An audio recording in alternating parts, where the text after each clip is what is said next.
হরে কৃষ্ণ, রাধে রাধে, জয় শ্রীকৃষ্ণ। বন্ধুরা সবাই কেমন আছো? আশা করি সবাই ভালো আছো, সুস্থ আছো। আমিও ভালো আছি। আমি চন্দনা, আমার চন্দনা পরিবারের সবাইকে আরেকবার স্বাগত জানাচ্ছি। আজকে আমি একটা নতুন ব্লগ ভিডিও নিয়ে তোমাদের কাছে চলে এসেছি। আশা করি ভিডিওটি বুঝতে পেরেছো, তাই আমার থাম্বনেল দেখে। তবুও আর একবার আমি বলে দিচ্ছি, শনিদেবের আপনাদের ওপর দৃষ্টি পড়েছে, তা আপনারা কি করে বুঝবেন সেই উপায়গুলো আমি এই ভিডিওর মাধ্যমে বলে দেব। আশা করি ভিডিওটি খুব উপযুক্ত হবে, তাই ভিডিওটি সবাইকে দেখার জন্য প্রথমে আমি অনুরোধ জানাচ্ছি, প্লিজ তোমরা ভিডিওটি দেখবে, কেউ স্কিপ করে দেখবে না। আর ভিডিওটি আমি খুব ছোট করে বানিয়েছি, তাই কারোর স্কিপ করার দরকার নেই। সবাই ফুল ভিডিওটা দেখার চেষ্টা করবে। ভিডিওটি পুরো দেখলে আমিও খুব খুশি হব, আর তোমরাও অনেকটা শিক্ষা লাভ করতে পারবে। তাহলে চলো বন্ধুরা, এই অশুভ সংকেতগুলি বলে দেবে। শনিদেবের দৃষ্টি আছে কি না সেটাই বলে দেবে। অনেক সময় আমাদের জীবনে প্রতিকূল পরিস্থিতি দেখা যায়, সেই পরিস্থিতিগুলো থেকে কিভাবে বেরিয়ে আসবো তার উপায়গুলো তো বলে দিচ্ছি। অবশ্যই তোমরা মন দিয়ে শুনে। কোনো কাজ শুরু করলে সেই কাজ হয়তো হয় না, কেন হয় না সেটাও বলে দেবো তোমাদের এই ভিডিও। জ্যোতিষশাস্ত্র বলছে শনিদেবের দৃষ্টি যখন আমাদের ওপর পড়বে তখনই এই ধরনের বিভিন্ন অসুবিধাগুলি ঘটতে থাকে আমাদের জীবনে। শনিদেবের প্রভাবে যে শুধু অশুভ শক্তি ঘটে তা নয়, যেহেতু শনিদেব হলো ন্যায়ের দেবতা ও কর্মফল দাতা। শনিদেব যে মানুষের ওপরে ন্যায় করে, সে হচ্ছে তার কর্ম দেখেই তার ওপরে ন্যায় ফল প্রদান করে থাকে। যে যেরকম কর্ম করবে তাকে সেরকমই কর্মফল প্রদান করে থাকে। যেমন খারাপ কাজ করলে খারাপ ফল পেতেই হয়, আর ভালো কাজ করলে ভালো কাজের ফল ভালোই পেতে হয়। তাহলে এবার বলে দিই আপনাদের জীবনে কোন অশুভ সংকেতগুলি বলে দেবে যে শনি দৃষ্টি পড়েছে কিনা আপনাদের ওপর। ভিডিওটি শেষ পর্যন্ত দেখতে থাকুন, স্কিপ না করে।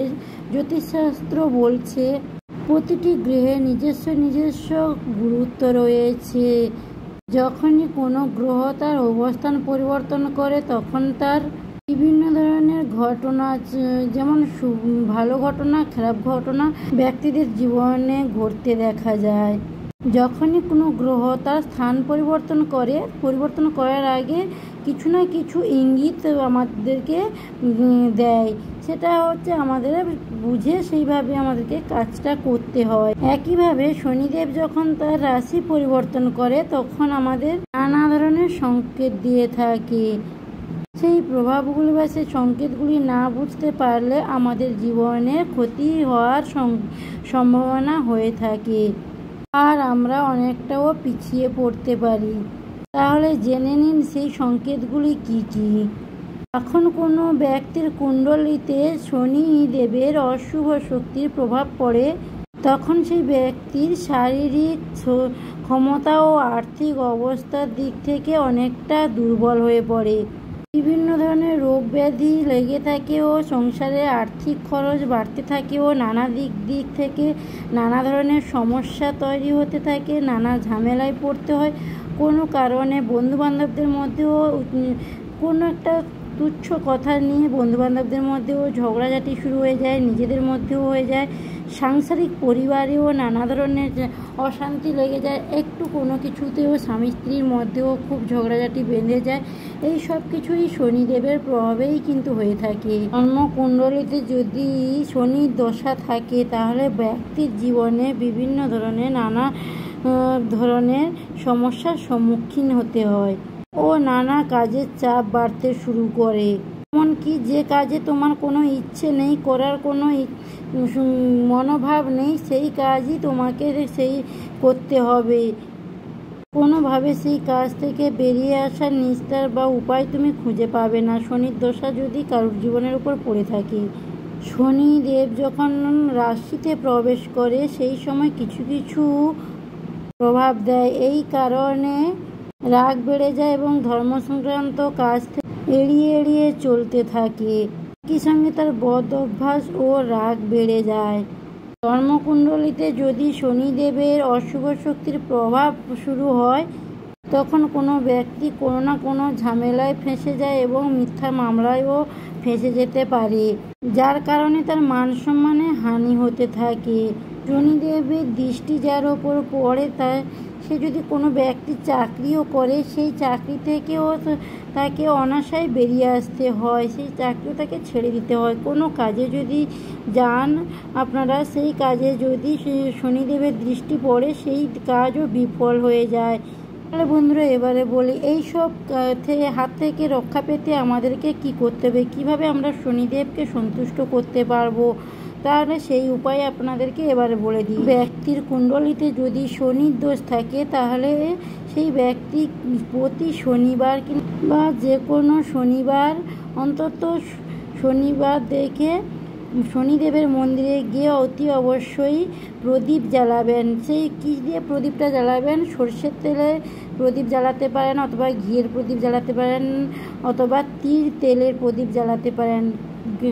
শনিদেবের প্রিয় হচ্ছে তিল আর সর্ষে, তাই আপনারা যদি তিলের তেল দিয়ে প্রদীপ জ্বালাতে পারেন খুব ভালো হয়, এবং সেই প্রদীপের মধ্যে অল্প একটু কালো তিল যদি ছড়িয়ে দিতে পারেন আরও ভালো হয়। আর সর্ষের তেলের প্রদীপ জ্বালালেও খুব ভালো হয়, তার মধ্যেও যদি কালো তিল ছড়িয়ে দিতে পারো তাতেও খুব ভালো হয়। তা এইভাবে তোমরা তিল দিয়ে অবশ্যই প্রদীপটা জ্বালাবে, শুধু প্রদীপ জ্বালাবে না, আর অতি অবশ্যই মাটির প্রদীপ নেবে, অন্য কিছু প্রদীপ নেবে না। আর শনিদেবকে অতি অবশ্যই সর্ষের তেল অর্পণ করতে পারেন, তাহলে আরও খুব ভালো হয়, শনিদেব খুব সন্তুষ্ট হয়। আর এই একটি কথা বলি, প্রতি শনিবার আপনারা যে কোনো লোহার জিনিস, কালো কাপড় কিংবা মাসকলাই, নানা ধরনের লোহার জিনিসপত্র, সে লোহার আংটি হলেও হবে, লোহার চুড়ি হলেও হবে, যে কোনো জিনিস তোমরা অতি অবশ্যই দান করতে যদি পারো আরও খুব ভালো হয়, এবং সেটা দান করার চেষ্টাও করবে, তাতে খুব ভালো হয়। শনিবার দিন যদি কোনো মন্দিরে গিয়ে মন্দিরে পুকুর থাকে, ওই পুকুরের মাছকে যদি ময়দা খাওয়াতে পারেন তাহলে আরও খুব ভালো হয়, এবং শনিদেব খুব সন্তুষ্ট হয় সেই ব্যক্তির প্রতি।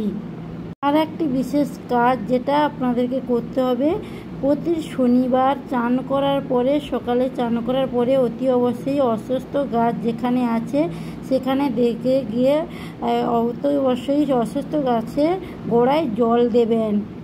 জল দেওয়ার পরে অতি অবশ্যই সন্ধ্যা দেবেন। সন্ধ্যা দেওয়া কী দিয়ে প্রদীপ দেবেন তা তো বলে দিয়েছি, আর একবার বলে দিই, অতি অবশ্যই সর্ষের তেল বা তেল দিয়ে প্রদীপ জ্বালাবেন, এবং সেখানে একটু অল্প কালো তিল প্রদীপের মধ্যে দিয়ে দেবেন। শনিদেব যেহেতু ন্যায় দেবতা, তাই আপনার জন্মকুণ্ডলিতে যখন শনিদেবের দশা চলবে তখন আপনাকে ভালো কাজ করে যেতে হবে, অলসতা করলে চলবে না, তাহলে কিন্তু শনিদেবের প্রভাব আরও বেশি করে সেই ব্যক্তির ওপর পড়বে। আপনি আপনার কর্ম ও কর্তব্য ঠিক মতন পালন করুন, দেখবে শনিদেব অতি অবশ্যই প্রসন্ন হবে এবং সেই ব্যক্তির ওপর তার দৃষ্টি ফিরিয়ে নেবে।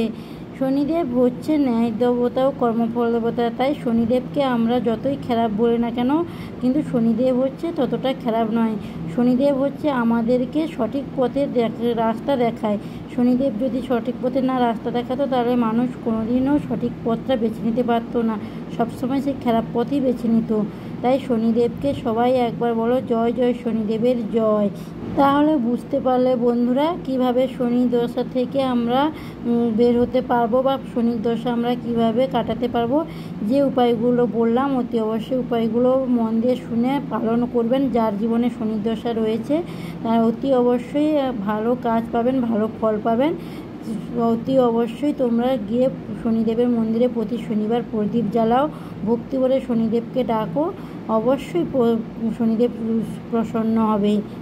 এইখানে আমি আমার ভিডিওটা শেষ করলাম। যদি ভিডিওটা ভালো লাগে অতি অবশ্যই একটা লাইক কমেন্ট শেয়ার করে দেবে বন্ধুবান্ধবের মধ্যে, আর অবশ্যই কমেন্ট বক্সে জয় শনিদেবের জয়, জয় শনি মহারাজের জয় লিখে অবশ্যই যাবেন। আর আমি যদি এই ভিডিওর মাধ্যমে কিছু ভুল বলে থাকি অতি অবশ্যই তোমরা সেটা ক্ষমা করে দিও, আর কমেন্ট বক্সে অবশ্যই বলে দিও কোন জায়গায় ভুল করেছি, তাহলে আমি সেটা অবশ্যই শিখে নেব।